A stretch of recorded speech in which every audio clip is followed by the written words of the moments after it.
Canada has a serious housing shortage in this country, and it's one reason why housing prices are so high. According to the Canadian Mortgage and Housing Corporation, we're going to be short about 3.5 million housing units by 2030 unless we start building more and more houses. So today we're going to talk about this issue. In particular, can tiny homes be part of the solution? Joining me to talk about this today is Adrienne Fedrigo. She is the president of the Tiny Home Alliance of Canada, and Dave Howard, who's the founder of Homes for Heroes. Thank you both for joining me today. Adrienne, I wonder if you could start off with you and just if you could give us a quick briefing. What is a tiny house? So a tiny home is traditionally a ground-oriented permanent dwelling that is detachable, movable, and non-motorized and small in size. So it's typically around 500 square feet, and it's a house in a compact design. And sometimes I've seen pictures of these videos online and so forth. You'll see them where people have built them on the back of a trailer. And other times they just seem to be sort of standalone where they sit and they're more of a permanent structure. Is that correct? They can be sort of the two varieties, or are there more options there? Yeah, so traditionally you'll see a tiny house on wheels, or you'll see one on a permanent foundation. They could be a modular home, a manufactured home, or made out of a shipping container. Okay.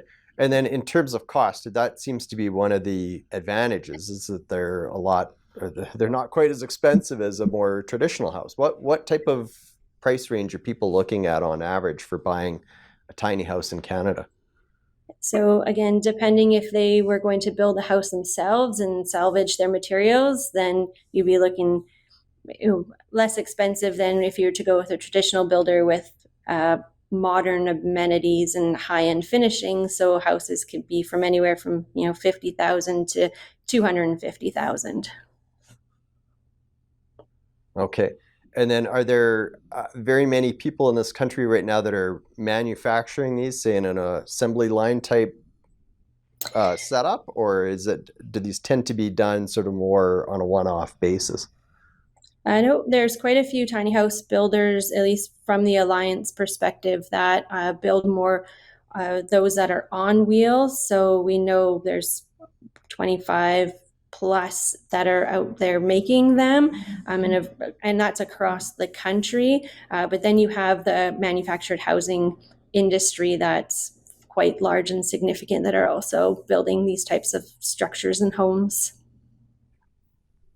Yeah, our And homes then, are in built terms of, assembly line.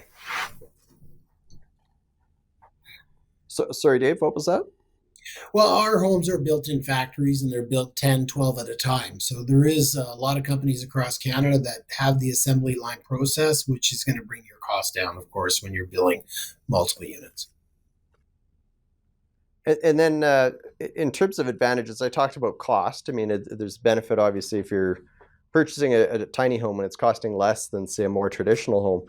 But what are some of the other advantages in terms of why people are purchasing these types of homes?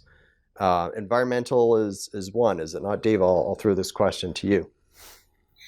Yeah, look, we have a different need for ours. Our homes are for veterans that are experiencing homelessness. And the research that we've done is that a smaller space is better. A larger space can be very overwhelming. If you take somebody off the street, very little possessions, they come into a larger space. And when I say larger, 700 square feet is a lot of room for someone with little possessions. And what they tend to do is they tend to have a need to fill the space and they start to hoard. And they shut the door, they close themselves off from society. And now you've introduced a whole host of other issues. So it's a huge benefit for our demographic. And, just in terms of your program, we'll have to pick this up after the break. Could you tell us just about sort of how you got the idea for helping out veterans with your Homes for Heroes program, Dave? Yeah, I've been involved with supporting our vets for 25 plus years, and to see the numbers rise over the last little bit. I mean, the Senate says 5,000. We think there's 10,000 on our streets, and that's 10,000 too many. These are people that serve their country. They need our help. And so we created the program by meeting with veterans, and that's a program by veterans for veterans.